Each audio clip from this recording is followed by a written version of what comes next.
Ready ka na bang Oh, may inay! Sa ganda ng falls na ito, tara na't bisitahin at alamin ang alamat ng sikat na Mother Falls sa San Luis, Aurora. Talagang mag-fall in love kayo sa ganda ng ipinagmamalaking waterfalls ng barangay Ditumabo sa San Luis. Ito raw kasi ang tallest waterfall sa buong Aurora na may taas na 140 feet o mahigit 14 na palapag na gusali. Pero bago raw marating ang falls, mahigit na 30 minutong trekking ang kailangan munang gawin. Abay, ano pang hinihintay natin?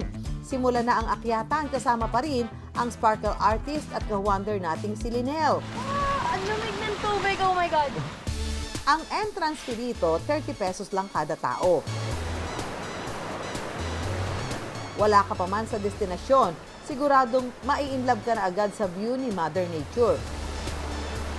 Payapang ilog at syempre, ang Sierra Madre na siya mismong tahanan ng Mother Falls. Yun nga po, di ba, yung Sierra Madre. Siya yung nagpo-protect sa Philippines kapag may mga bagyo. Ganun. Ay, opo, ma'am. Kadalasan po yung talaga ang pinakang kumbaga, pader namin dito para hindi Opo. masyadong masalanta yung lugar namin dito.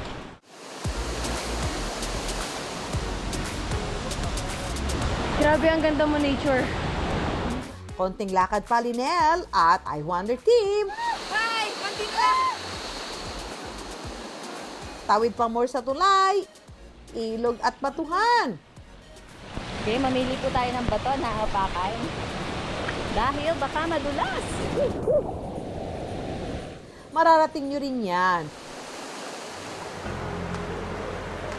Pagkatapos ng 30 minutong lakaran, welcome to Mother Falls. Grabe, ang ganda!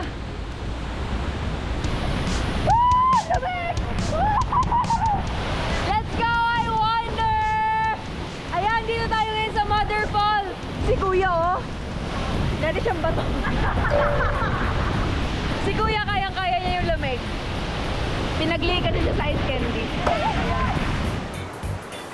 Linel, kaya mo rin yan. Lusong na.